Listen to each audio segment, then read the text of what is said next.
Très souvent, les individus d'une même espèce vont communiquer entre eux par des signaux pour augmenter leurs chances de survie.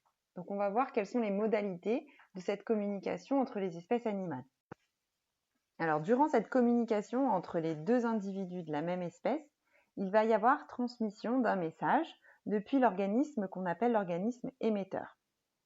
Ce message peut être de différentes natures en fonction de l'espèce. Alors il peut s'agir par exemple d'un message visuel. L'individu émetteur va faire des mouvements. Ça peut être aussi un message sonore. Là, l'individu émetteur va émettre par exemple un chant. Ou bien encore un message de nature chimique.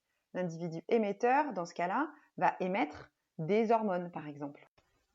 Lorsque le deuxième individu reçoit ce message, il va modifier son comportement. Ce qui va lui permettre, par exemple, de se rapprocher de son partenaire sexuel, ou alors d'aller chercher de la nourriture, ou bien encore se défendre.